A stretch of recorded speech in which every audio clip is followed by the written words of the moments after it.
하나님의 말씀 사무엘하 9장 6절에서 11절까지입니다. 사무엘하 9장 6절에서 11절까지입니다.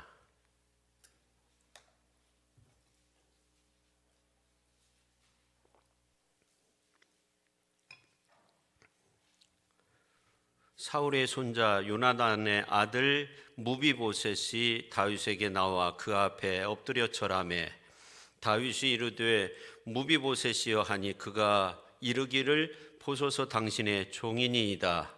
다윗이 그에게 이르되 무서워하지 말라. 내가 반드시 내 아버지 요나단으로 말미암아 내게 은총을 베풀리라.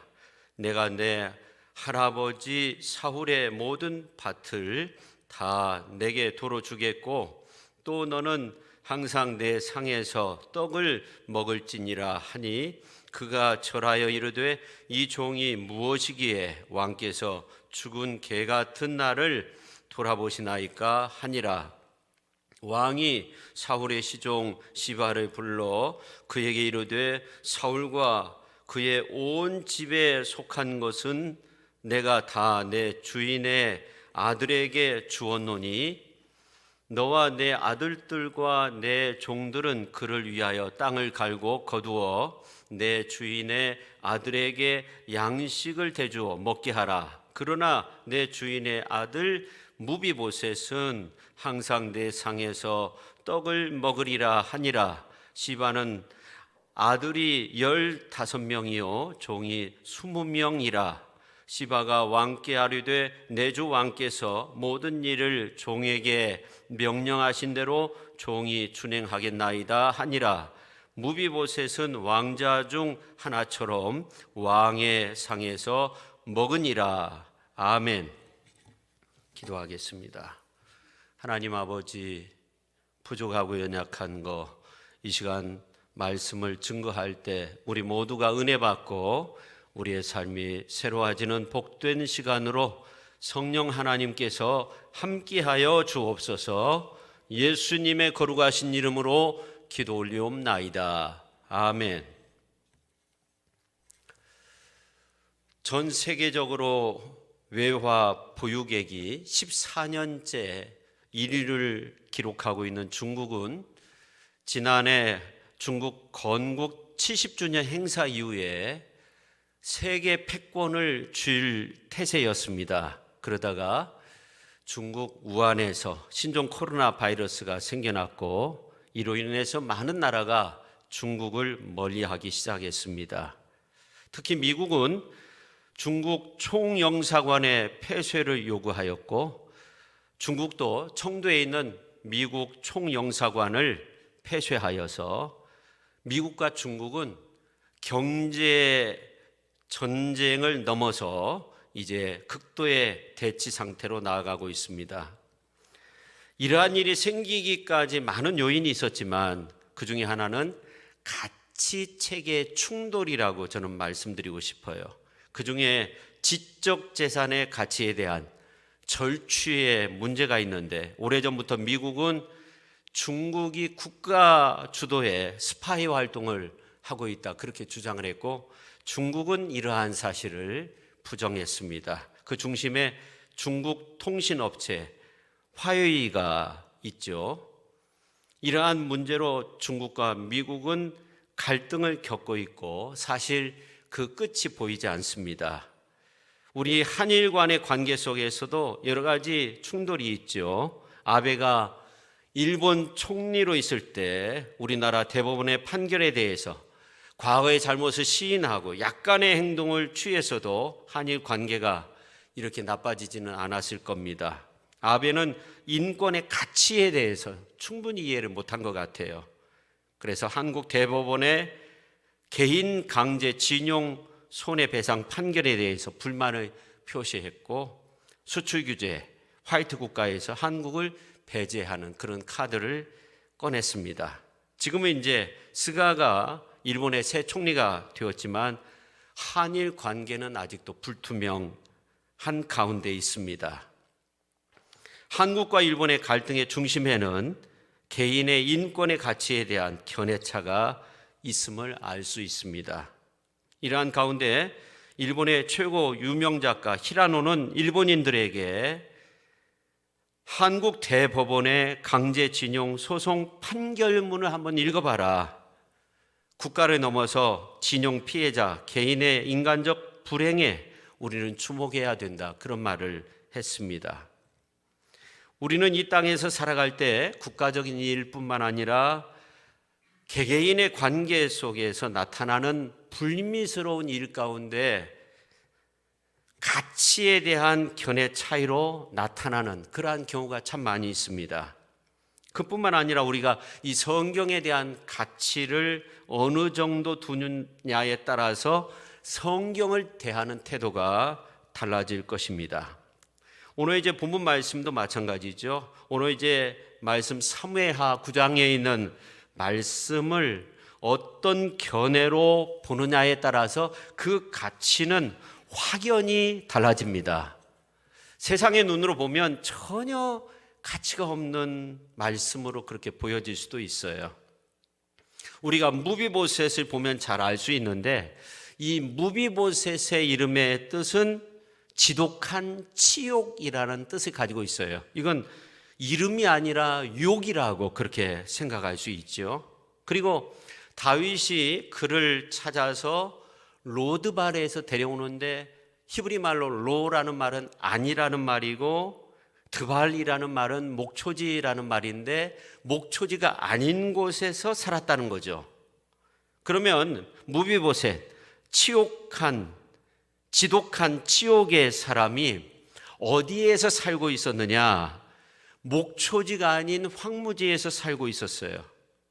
더군다나 오늘 이제 8절에 있는 말씀을 보면 이 무비보셋은 자신을 죽은 개와 같다고 그렇게 표현하고 있어요. 오늘 이제 그 무비보셋의 이야기는 어떻게 보면 버림받은 존재에 대한 이야기, 좀 바꿔서 말하면 정말 무가치한 버림받은 그러한 존재의 사람이 어떻게 새로운 삶을 살게 되었는가에 관한 그런 이야기라고 말씀드릴 수가 있습니다. 그러니까 죽은 개와 같이 여겼던 이 무비보셋이 황무지에서 살고 있었는데 어떻게 가치 있는 그런 존재가 되었는가 하는 겁니다. 좀 더 자세히 살펴보면 첫째, 다윗의 은총의 선언 때문이었습니다. 오늘 이제 1절 말씀을 보면 알 수 있는데 다윗이 이렇게 말해요. 오늘 이제 본문 1절에 보면 내가 요나단으로 말미암아 그 사람에게 은총을 베풀리라. 여기서 은총이라는 말은 히브리어로 헤세드라는 말입니다. 에레미야서 31장 3절 말씀 가운데 보면 옛적에 여호와께서 나에게 나타나사 내가 영원한 사랑으로 너를 사랑하기에 인자함으로 너를 이끌었다 하였노라. 그렇게 말씀하고 있어요. 하나님께서 택한 백성들을 향해서 주시는 말씀이 내가 영원한 사랑으로 너를 사랑하기에 인자함으로 너를 이끌었다. 그렇게 말씀하고 있어요. 여기에서 영원한 사랑으로 너를 이끌었다, 너를 사랑했다 이란 말씀이 나오는데 이 영원한 사랑이라는 말이 바로 헤세드라는 말입니다. 개역 성경으로 보면 무궁한 사랑 그렇게 나오죠. 이 헤세드라는 말은 구약 성경에서 245번 나옵니다. 헤세드는 대부분 하나님이 주시는 언약에 관한 그런 말씀으로 사용이 돼요. 그러니까 하나님의 무궁한 사랑, 하나님의 영원한 사랑. 그래서 이 헤세드는 언약 백성들을 회복하시고 치유하신다는 그러한 말씀으로 사용되고 있습니다. 우리 교회가 창립 90주년을 맞이해서 어려운 시기에 새롭게 선교 사업을 기획해서 말라위 상가 지역에 우물 파주기를 하게 되었습니다. 감사한 것은 우리 성도님들이 많이 참여해서 이제 이 상가 지역의 사람들이 깨끗한 식수를 먹게 되었다는 겁니다. 근데 이제 몇 년 먹고 마시고 그 정도가 아니라 계속적으로 사용할 수 있을 정도로 상수도 시설까지 갖추었는데 월드비전의 도움을 받아서 이런 시설을 할 수 있었습니다. 여기에는 이제 온라인으로 헌금하셔서 참여하신 분들도 상당히 많죠. 저는 그 이름을, 이 우물의 이름을 부엘라엘로이 이렇게 정했으면 좋겠다, 그런 생각을 했어요. 하갈의 고백이긴 하지만 그 뜻은 나를 살피시는 하나님이라는 그러한 뜻을 가지고 있어요. 그 이름이 붙여진 배경이 창세기에 나오는데, 이 하갈은 사라의 몸종이었어요. 사라는 자신이 자식을 못 낳자 몸종이었던 하갈을 남편의 첩으로 주게 되죠. 그래서 이 하갈이 임신한 후에 여주인 사라를 업신여기게 됩니다. 그래서 사라가 화가 나서 하갈을 학대하게 되죠. 하갈이 집에서 도망쳐 나옵니다. 먹을 것도 없고 물도 없고 이러한 가운데 있는데, 광야 술길 샘 곁에서 여호와의 사자를 만나게 돼요. 여호와의 사자가 하갈에게 살 길을 보여줍니다. 그래서 성경 말씀 가운데 보면 다시 집으로 돌아가라, 그리고 여주인에게 복종하고 낳을 아들의 이름을 이스마엘로 그렇게 부르라고, 그런 어떤 말씀을 주세요. 그러니까 이 하갈이 낳은 씨를 통해서 번성하게 된다는 그러한 어떤 그 하나님의 말씀을 듣게 됩니다. 그때 하갈은 여호와의 이름을 나를 살피시는 하나님이라고 그렇게 하고, 그 샘의 이름을 부엘라엘로이 그렇게 정합니다. 그 뜻은 나를 살피시는 하나님이 되신다, 그런 뜻이에요. 우리가 이 세상 살 때 부족한 점도 많고 연약한 점도 많고, 그렇지만 나를 살피시는 하나님이 계시기 때문에 우리가 살아갈 수 있는 거 아닙니까? 저 자신도 마찬가지입니다. 부족한 것이 많지만 나를 살피시는 하나님이 계시기 때문에 우리가 살 수 있는 거예요. 승리할 수 있는 거예요. 그래서 말라위 상가 지역에 사는 사람들과 또 우리 교우님들에게도 살피시는 하나님의 은혜가 필요하겠다, 그런 생각을 했어요. 아무튼 우리 교회가 창립 90주년을 맞이해서 준비된 예산이 전혀 없는 가운데 우리 성도님들의 헌신으로 상가 지역에 우물을 파게 돼서 정말 하나님 앞에 영광을 올려드립니다. 저나 여러분 모두가 아무것도 없는 가운데서 태어났어요. 근데 나를 살피시는 하나님의 은혜 가운데 오늘 이 자리에 와 있는 겁니다. 우리 시전교회가 90년 전에 시작할 때 성도 한 분이 아무것도 없는 가운데 자생적인 교회로 시작했어요. 그런데 이렇게 아름다운 교회로 성장할 수 있었어요. 하나님께서 살피셨기 때문에 그렇습니다. 우리가 요즘 사무엘서에 있는 말씀을 통해 함께 은혜를 받고 있는데, 이 다윗은 하나님 앞에서 정말 은혜의 가치를 잘 알았던 그러한 사람이었던 것 같아요. 그래서 사무엘하 7장에 있는 말씀을 보면 다윗은 자신의 모습을 보면서 너무나 감사한 거예요. 하나님의 은혜, 하나님의 은총이 너무나도 감사한 거예요. 그래서 하나님 앞에서 성전을 짓고자 합니다. 근데 하나님께서 그 마음을 보시고 놀랍게 다윗을 축복해 주세요. 그리고 사무엘하 8장에 있는 말씀을 보면 다윗이 적군과 싸우고 말의 힘줄을 다 끊어버려요. 이건 내가 하나님의 은혜를 바라면서 적군과 싸우겠다는 거예요. 하나님의 도우심만을 내가 구하겠다는 겁니다. 그리고 오늘 이제 9장에 있는 말씀을 보면 하나님으로부터 받은 그 은혜의 가치, 이것을 소중하게 여기고 내가 그 하나님의 은혜로서 무비보셋에게 은총을 베풀리라, 그렇게 선언하고 있습니다. 오늘 여러분의 삶에도 하나님의 은혜의 가치를 소중히 여기고 하나님의 은혜를 소망하면서 하나님의 은총을 힘입고 사실 수 있기를 예수님의 이름으로 축원합니다. 우리 모두가 하나님의 은총하면 어떤 생각을 하냐면 어떤 감정적인 용어로 생각을 해요. 하나님의 은총, 마음으로서 이제 그냥 하나님의 은총을 생각하고 끝나는 경우가 많이 있어요. 근데 오늘 이 본문 말씀 가운데 보면 다윗은 좀 달랐습니다. 은총의 모습을 구체적으로 드러냅니다. 은총의 형태를 제시하고 있습니다. 오늘 이제 말씀 가운데 보면 가장 무가치한 무비보셋을 왕자처럼 한 가족으로 삼았어요. 오늘 어려운 시대를 살고 있는 우리가 그런 은총을 덧입어야 된다고 생각해요. 주님이 우리를 십자가상에서 물과 피를 다 흘리셔서 저와 여러분을 하나님의 한 가족으로 삼으신 것처럼, 그래서 우리가 하나님의 자녀가 된 것처럼 오늘 창조주의 네 번째 주일 한가위 감사주의를 맞이해서 우리 모든 가정 속에 다시 한번 주님의 은총이 임하여져서 모두 다 예수님 믿고 구원받아서 하나님의 자녀로서 아름답게 살아갈 수 있기를 예수님의 이름으로 축원합니다. 그뿐만 아니라 다윗처럼 나도 은총을 베풀리라. 나도 은총을 베풀리라. 은총을 베푸는 성도, 은총을 드러내는 성도, 구체적으로 나의 삶 속에서 하나님의 큰 은총을 이루어가는 축복의 성도님들이 다 되실 수 있기를 예수님의 이름으로 축원합니다. 그래서 오늘 이제 말씀은 무가치한 무비보셋이 헤세드의 은혜를 입고 가치 있는 인생으로 바뀌어진 이야기입니다. 둘째, 다윗의 은총은 사랑이었다 하는 겁니다. 탈북인들이 3만 명이 훨씬 넘었어요. 국회의원 가운데도 2명이나 있죠. 그들만의 소리를 내고 있어요.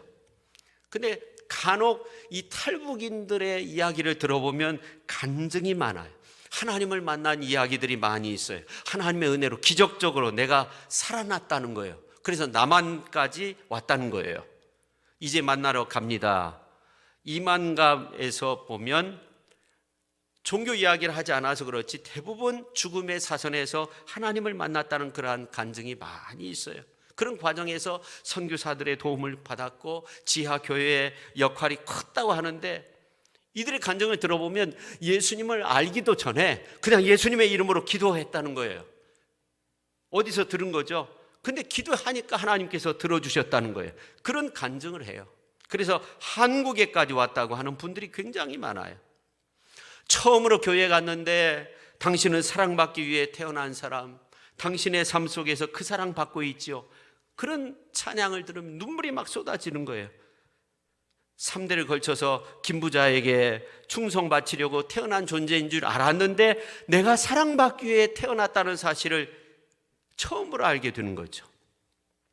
그것이 예수님을 믿게 된 동기였다고 간증하는 경우가 많이 있어요. 오늘 이제 무비보셋도 마찬가지예요.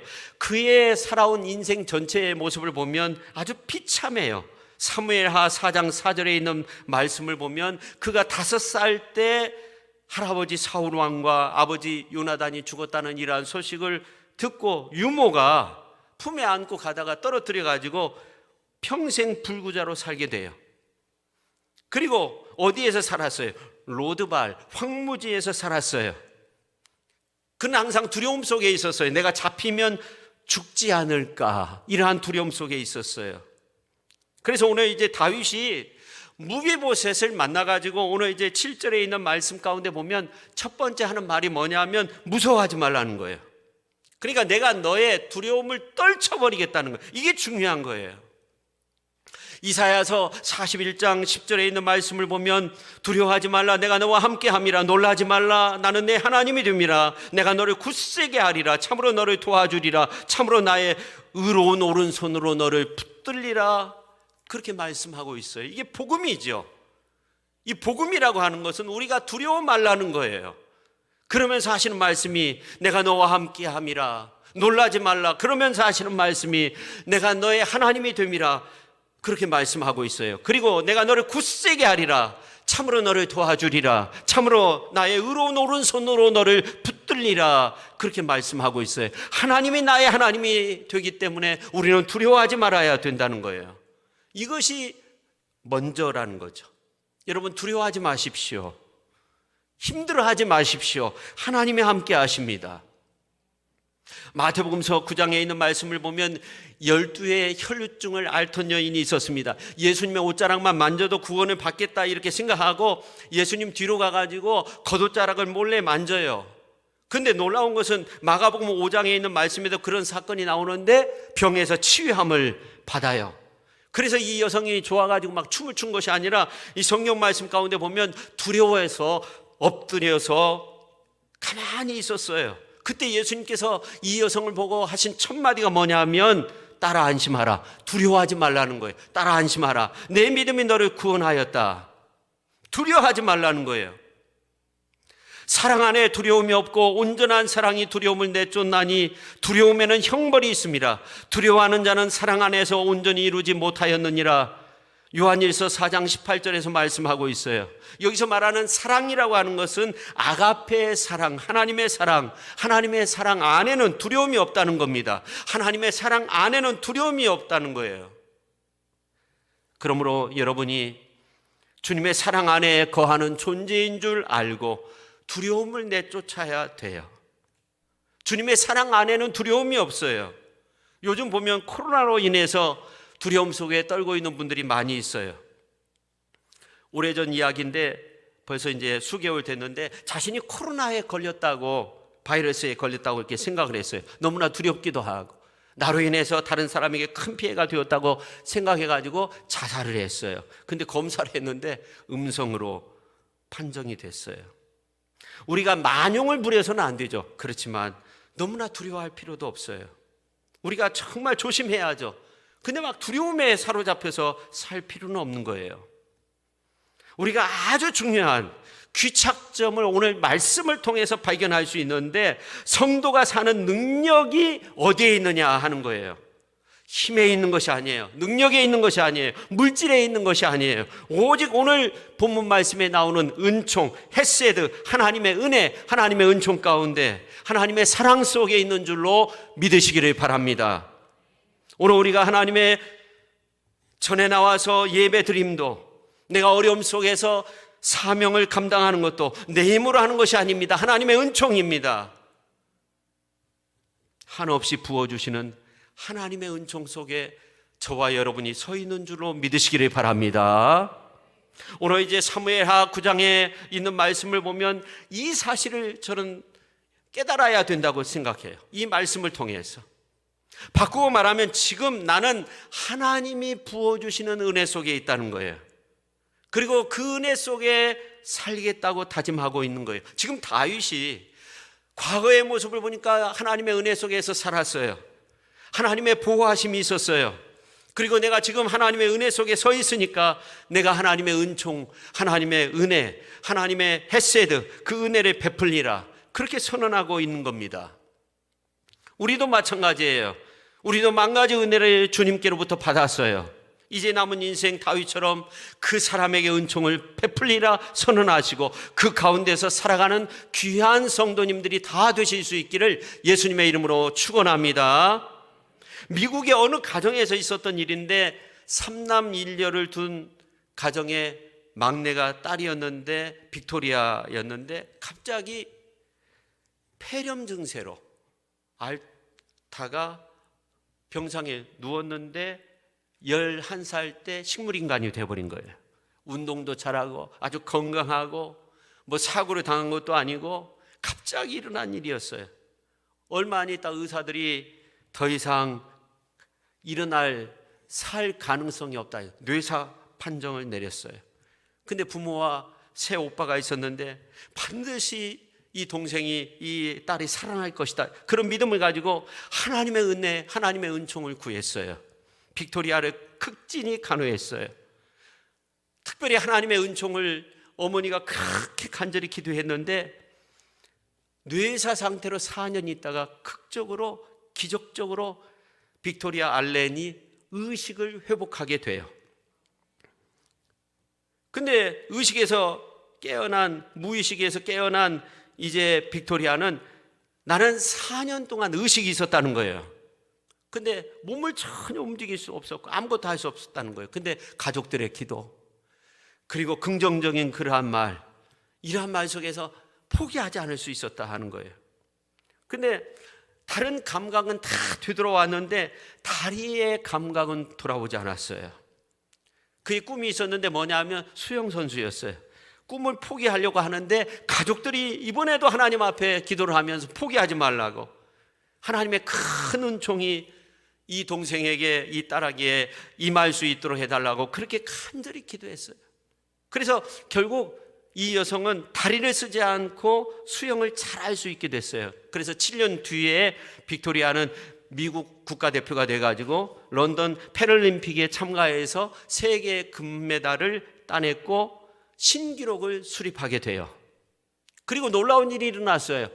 2015년 드디어 목발 없이 걷게 되었고, 그리고 2년 후에 폭스트롯 스타와 함께 춤추기 쇼가 있는데 여기에 여러 번 나왔어요. 아주 춤을 잘 추는 그런 여성이 됐어요. 이 사람은 자신의 이러한 경험, 이러한 것들을 세계와 공유하고 비슷한 사람들에게 큰 용기를 주고 있어요. 지금은 스포츠 채널에서 PD로 일하고 있어요. 기적은 하나님의 은혜를 구하지 않는 사람에게는 일어나지 않아요. 그러나 하나님의 은혜를 구하고 기도하는 가운데 꿈꾸며 노력하면 기적이 일어나게 될 줄로 믿습니다. 은혜 받은 사람은 이렇게 사는 거예요.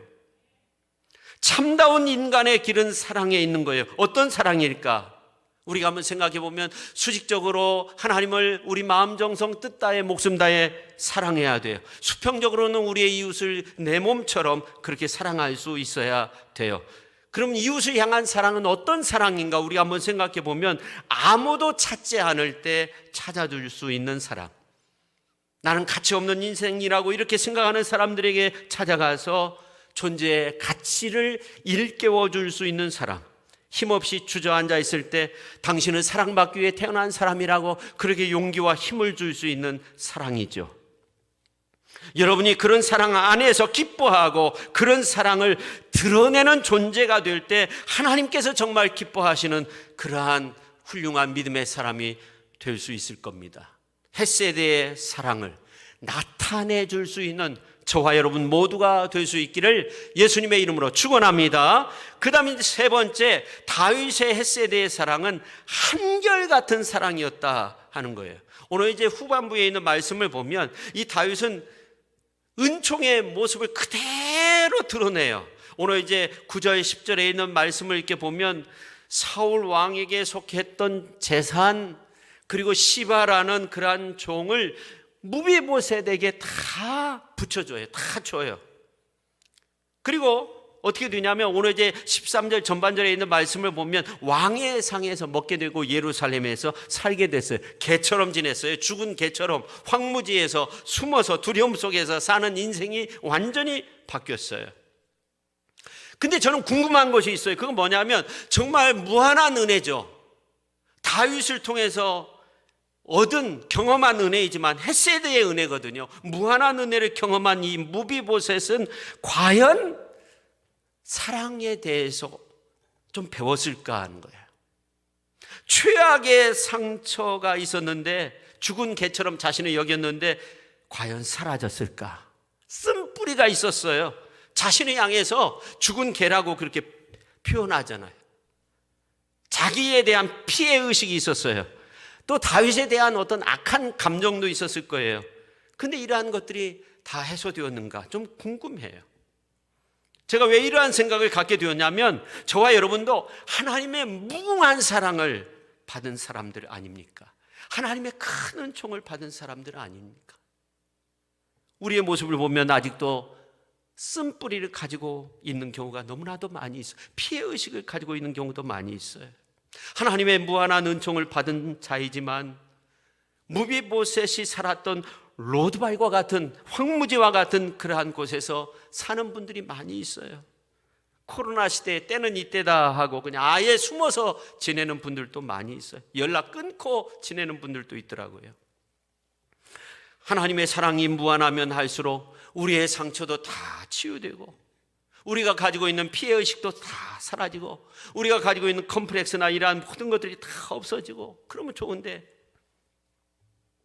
어떤 때는 하나님의 은혜에 대해서 하나님의 사랑에 대해서 그 무한한 사랑에 대해서도 의심을 하는 성도도 있습니다. 그런데 그런 궁금증이 다윗과 무비보셋 그리고 시바 그의 종이었죠. 무비보셋의 종 시바의 관계 속에서 우리가 풀어지는 모습들을 볼 수 있는데요. 언제이냐면 이 다윗의 아들 압살롬이 다윗을 죽이려고 배반을 해요. 근데 이제 사무엘하 15장에 있는 말씀을 보면 이 다윗이 머리를 풀고 그 다음에 밥을 먹지 않고 그리고 맨발로 감람산에 오르게 돼요. 그런 내용을 우리가 살펴봤죠. 그리고 다윗을 따랐던 많은 백성들도 맨발은 아니지만 자기의 머리를 다 풀고 가리고 눈물 흘리면서 감람산으로 올라가요. 거기서 또 여러 가지 일들이 있었죠. 다윗이 법궤를 예루살렘으로 돌려보내고 이제 감람산을 넘어서 어디로 가냐면 마하나임 이방 지역으로 피신 갈 때 길목에 누가 나타나냐면 무비보셋의 종 시바가 나타나는 거예요. 무비보셋, 당신이 그렇게 아꼈던 무비보셋이 당신을 배반했다는 거예요. 그럼 정말로 이 무비보셋이 다윗을 배반했느냐? 우리가 한번 생각해 봐야 돼요. 근데 이제 다윗이 마하나임에서 피신 생활을 하다가 거기에서 이제 승리하고 다시금 예루살렘으로 돌아오게 되는데, 이번에는 시바가 나타난 것이 아니라 그 반대로 무비보셋이 나타나요. 그 내용이 사무엘하 19장에 나옵니다. 그러면서 하는 말이, 무비보셋이 하는 말이, 내 종이 나를 속이고 왕께 나를 모함했다는 거예요. 내가 왕과 함께 가려고 했는데 몸이 불편해가지고 이제 나를 떼놓고 갔다는 거예요.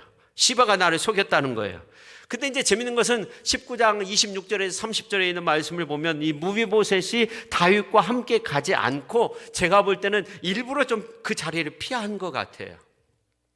근데 이 다윗의 모습이 참 너무나도 그 하나님의 사랑의 모습이에요. 헤세드의 모습이에요. 하나님의 은총의 모습을 보이고 있어요. 두 사람을 데려다 놓고 진실공방을 하지 않아요. 누가 잘못했느냐, 누가 잘했느냐, 후에도 그런 일이 없었어요.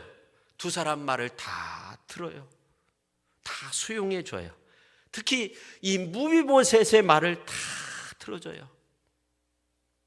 이것은 우리에게 어떤 교훈을 주냐면 이 헤세드의 은총, 그러니까 다윗이 무비보셋에게 은혜를 베풀겠다, 이 말은 헤세드라는 말을 사용했어요. 하나님이 우리에게 주시는 그 은혜를 말하는데 그 단어를 사용했는데, 이 헤세드의 은총은 내 생각, 내 환경, 내가 변명하는 거, 이러한 것들보다 훨씬 크다는 거예요. 하나님의 은혜는 우리의 환경, 우리의 생각을 다 뛰어넘는다는 거예요. 다윗은 무비보셋을 한결같은 은혜로 품어주었어요. 헤세드의 사랑은 내가 잘했냐 못했냐 그것을 따지는 것이 아니에요. 한결같이 품어주는 거예요. 끝까지 품어주는 거예요. 그게 은총인 거죠. 우리가 비록 무비보셋과 같이 되었다 할지라도 하나님은 헤세드의 은총으로 우리를 품어주시는 줄로 믿으시기를 바랍니다. 근데 문제는 그때 나타난 이 무비보셋의 모습을 우리가 한번 봐야 돼요. 근데 이 무비보셋의 모습을 보면 처음 모습하고 같아요. 냄새나고 옷도 빨지 않고 면도도 하지 않고 옛 모습 그대로 돌아갔어요. 그것만이 아니에요. 모습만이 아니에요. 말하는 것 보세요. 사무엘하 19장 28절에 있는 말씀을 보면 내 아버지의 온 집이 내 주 왕 앞에서는 다만 죽을 사람이 되지 아니하였나이까. 우리 집안 사람들 전부 다 왕 앞에서 다 죽을 사람이라는 거예요. 그렇게 표현하고 있어요. 오늘 이제 8절의 말씀과 같은 말씀 아니에요? 죽은 개 같은 나라는 거예요. 그러니까 무비보셋은 다윗이 예루살렘을 떠나 있을 때 다시 옛 모습으로 돌아갔어요. 그래서 수염도 깎지 않고 옷도 빨지 않고 마음속에 쓴뿌리가 그대로 남아 있었어요. 성도 여러분, 우리가 생각해 볼 때 이런 모습 때문에 우리 주님이 말씀이 육신이 되어서 우리 가운데 오신 거 아닙니까? 이스라엘 백성들이 광야에서 장막에서 이렇게 지낼 때 우리 주님이 장막을 치고 성막 가운데 임재해 계셨듯이 그런 연약한 우리이기 때문에 주님이 말씀이 육신이 돼서 우리 가운데 거하신 거예요. 예수님이 이 땅 안에서 사역을 다 마치시고 승천하신 다음에 어떻게 하셨어요? 보혜사 성령님을 우리에게 보내주셨어요. 그리고 저와 여러분 위에 강림하셔서 영원토록 우리를 떠나지 아니하고 영원토록 우리와 함께 하신다고 그렇게 말씀하셨어요. 왜 그렇습니까? 우리를 떠나지 않고 헤세드에 영원토록 함께 하시는 그 헤세드의 은총으로 우리를 품어주시기 위해서입니다. 그런데 우리가 아무리 은혜 받고 새 사람 돼도요, 성령을 근심케 하고 그 가운데 산다면 어떻게 되겠어요? 무비보셋 되는 거예요. 옛사람, 옛생활로 돌아가는 거예요. 쓴뿌리가 해결이 안 되는 거예요. 다윗이 범죄하잖아요. 그때 어떻게 기도해요? 우슬초로 나를 정결케 하소서. 시편 51편 11절에 있는 말씀을 보니까 나를 주 앞에서 쫓아내지 마시며 주의 성령을 내게서 거두지 말라고, 주의 구원의 즐거움이 내게 회복시켜 주시고, 즐거움을 회복시켜 주시고 자원하는 심령을 주사 나를 붙드소서. 주의 성령을 내게서 거두지 말라고 그렇게 기도했어요. 로마서 8장 16절에 있는 말씀을 보니까 성령이 친히 우리의 영과 더불어 우리가 하나님의 자녀인 것을 증언하시나니 그렇게 말씀하고 있어요. 그렇습니다. 우리는 성령과 더불어서 살아야 될 줄로 믿습니다. 사도 바울이 말한 것처럼 성령을 소멸해서는 안 되는 거예요. 성령을 떠나 살면 금방 무비보셋과 같이 되는 거예요. 금방 옛사람으로 돌아가는 거예요. 냄새나고 추하고 여전히 쓴뿌리를 가지고 그렇게 우리는 사는 거예요.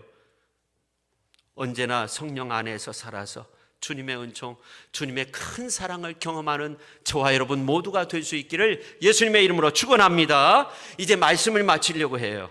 국내에서 베스트셀러가 된 소설 엄마를 부탁해라는 그러한 소설을 쓴 신경숙 씨가 있는데, 이것이 이제 번역돼 가지고 이 책이 아마존닷컴에서 100위 안에 진출했던 그런 책입니다.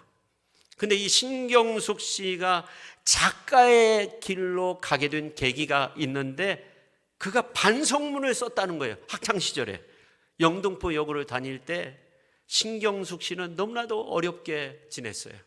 그래가지고 이제 공부하면서 생계를 위해서 일을 해야 해서 납땜을 했다는 거예요. 급료가 너무너무 적었어요. 자기의 삶에 빛이 보이지 않았어요. 그래서 야간 학교를 다녔어요. 근데 일주일이나 무단 결석을 했어요. 당시 담임 선생이었던 최홍희 서울시 교육위원 지내신 분인데, 다시 학교에 나온 이 신경숙 씨에게, 이 신경숙 학생에게 내가 너무나 엄하게 대하면 이제 학교를 안 나올 것 같아요. 그래가지고 너가 이제 반성문을 써오는데 너 하고 싶은 대로 쓰고 싶은 이야기 다 써와라. 그러니까 이 신경숙 씨가 장장 대학노트 20장이 넘는 분량의 자신의 이야기를 다 써온 거예요. 선생님은 그 글을 보면서 이 신경숙 씨의 가능성을 봤어요. 야, 너 앞으로 소설을 한번 써보는 것이 어떻겠니? 권유를 했어요. 근데 신경숙 씨는 훗날 그날 선생님이 나에게 시를 쓰면 어떻겠니? 그렇게 말을 했으면 나는 시인이 됐을 거라고 그렇게 회고를 해요. 그만큼 단 한 번의 따뜻한 아량과 충고가 숨겨져 있던 이 신경숙 씨의 가능성을 일깨웠어요. 전 세계적으로 인정받는 그 재능을 일깨웠어요. 단 한 번의 따뜻한 그 헤세드와 같은 하나님의 은혜, 하나님의 은총과 같은 그 배려, 그 사랑이 사람을 바꾸는 거예요. 그런데 돌이켜보면 오늘 본문 말씀에 나오는 다윗이나 저나 여러분이나 단 한 번이 아니라 수없이 헤세드의 은총을 받은 그런 사람들 아닙니까? 가만히 생각해 보면 주님은 단 한 번이 아니라 수없이 우리에게 은혜를 베풀어 주셨어요. 수도 없이 헤세드의 은혜를 우리에게 보여주셨어요. 오늘 또 주님은 우리에게 은혜를 베푸시지 않았습니까? 아니, 우리가 살면서 만나는 사람들에게 우리는 수없이 많은 은혜를 경험하면서 우리가 살고 있습니다. 성도 여러분, 이제 다윗처럼 내가 은총을 베풀리라 그렇게 다짐하시기를 바랍니다. 그런데 내가 그 사람에게 은총을 베풀리라 다짐했던 이 다윗은 자신을 하나님의 은혜로 채웠던 그런 사람이었어요. 그런데 이 헤세드의 은총을 베풀므로써 더 채워지는 은혜를 경험한 사람이 바로 다윗이었습니다. 이번 한 주간 추석 명절을 보내면서 헤세드의 은혜를 베풀므로써 점점 더 사람들에게 헤세드의 능력, 헤세드의 권세를 나타내고 내 삶 속에서도 헤세드의 은총을 더욱더 드러낼 수 있는 그러한 삶이 될 수 있기를 예수님의 이름으로 축원합니다. 기도하겠습니다. 하나님 아버지, 감사드립니다. 다윗은 자신의 삶의 모습을 보면서 내가 은총을 베풀리라, 무비보셋에게 은총을 베풀리라. 그런데 거기에서 은혜는 바로 헤세드, 하나님의 은혜였습니다. 오늘 우리는 하나님의 은혜를 경험한 자로서 우리의 삶 속에서 그 하나님의 은혜를 베풀면서 살아갈 수 있는 그런 훌륭한 하나님의 사람들, 특별히 추석 명절을 맞이해서 우리가 만나는, 그리고 우리가 대화하고 전화를 통해서 여러 가지 모습으로 이제 만나는 그러한 모든 사람들에게 헤세드의 은혜를 베풀 수 있는 저희들 모두가 되게 하여 주옵소서. 그래서 충만한 그런 은혜로 가득한 믿음의 사람으로 거듭날 수 있도록 주여 도우시고 함께하여 주옵소서. 예수님의 이름으로 기도 올리옵나이다. 아멘.